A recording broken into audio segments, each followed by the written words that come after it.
Record பாத்தீங்கன்னா producer வச்சிருக்கான் record பாருங்க. செமி ஃபைனல்ஸ் அண்ட் ஃபைனல்ஸ் வந்து அணி இதெல்லாம் அச்சீவ் பண்ணிட்டு அவன என்ன மாதிரி ரெக்கார்ட் பாருங்க. சாம்பியன்ஸ் ட்ராஃபி இருக்கணும், செமி ஃபைனல்ஸ் ஆகணும், T20 T20 வேர்ல்டு ஆகணும், என்ன வேணா வேர்ல்ட் கப்பா இருக்கட்டும், வேர்ல்ட் கப் செமி ஃபைனல்ஸ் 2023 பார்த்தோம், செமி செஞ்சுரி ஃபைனல்ஸ் அடிக்கிறான். T20 வேர்ல்ட் கப்பா இருக்கட்டும், சாம்பியன்ஸ் ட்ராஃபி, ஐயப்பா எப்பா எப்பா எப்பா T20 வேர்ல்ட் கப்பா இருக்கட்டும். ஐயோ இந்த மாதிரி ரெக்கார்ட்லாம் இருந்தா ஒரு மனுஷனால சான்ஸே கிடையாது. ஐயோ நான் எதெல்லாம் படிக்கிறதுன்னு தெரியல. நீ அந்த மாதிரி ஆடுறாங்க.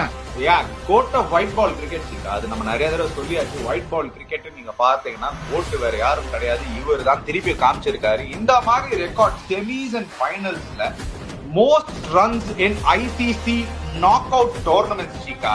Virat Kohli number 1, Rohit Sharma number 2. Top 2 நம்ம தான். விராட் கோலி பாருங்க 1000 ரன் மேல ஒரு ஐசிசி நாக் அவுட் டோர்னமெண்ட்ல மட்டும் 1000 ரன்.